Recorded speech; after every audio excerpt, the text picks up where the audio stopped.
You see, this podcast is mainly for young people, mainly, okay? I'm not saying only for young people, but mainly for young Africans. We have a lot of work to do in Africa, okay? We have a lot of work to do in Africa, and we have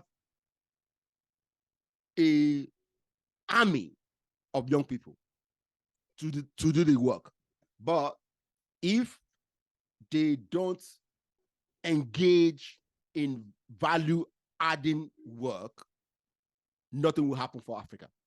So, see, I like to advise young people how they can contribute their little quota to the development of their communities. So, please advise young Africans. Well, basically, see, Africa is a youth-based continent. Let me put it that way. Nigeria particularly, which is the giant of Africa, has approximately 60% of our population as youths. And the same thing is actually almost everywhere in the whole of the African continent and all that stuff. That means for us to have the tomorrow we desire today, our future actually lies in the hands of the average African youth. Yeah. Now,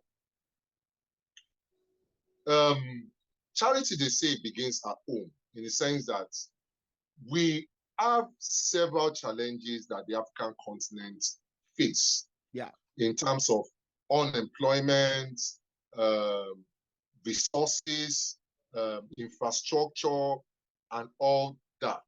Now, what the average African youth should actually try and do is to look at the challenges they have within their immediate environment and look at the ones that they have the skills inherent or they can work with a team to solve, right? It's as simple as that. You don't have to complicate things. It doesn't even have to be something that will require an arm and a leg or so much finance. Let me give you an example. If you have a problem with pollution, for instance, in your community, probably the drainage system is always polluted and stuff like that.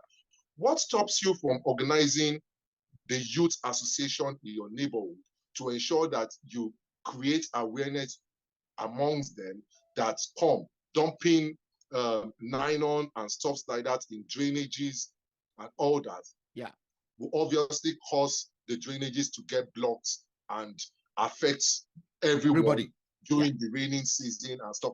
I'm just using the most, minute example that I can easily just. So you don't need to look at, until I do a multi-million naira project and all that stuff before I'm able to impact my community as an African youth.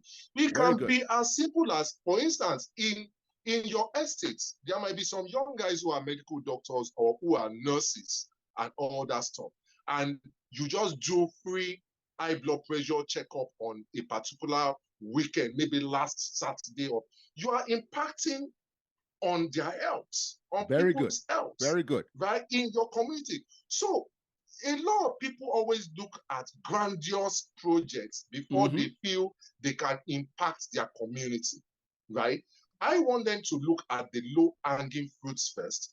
And when you look at the low-hanging fruits, cumulatively, when you have so many low-hanging fruits, there is no how you will not have a measure of improvement in your society. It's as simple as that. Excellent. And my own, I will still want to ascribe myself as a youth, even though I'm getting out of that bracket of the youth, right? I'm getting out of that bracket. But my own contribution is financial literacy, which will also ripple into financial inclusion. So I'm doing my own part of the deal, and I'm also working with several other professionals and organizations in financial literacy. So it's the low-hanging fruits that I'm picking already, and I'm starting my crusade with. Thank you. Thank you very much. See, the examples you just gave are very, very simple. That every young person can start with. See, the environment is very, very crucial. For example, all over our communities, our drainages are blocked. Why? Because we dump rubbish in that in our drainages. So yeah, clear your drainages and teach people how not to dump things in there. Thank you for Exactly. that. Education. Yeah. Yeah. Thank you.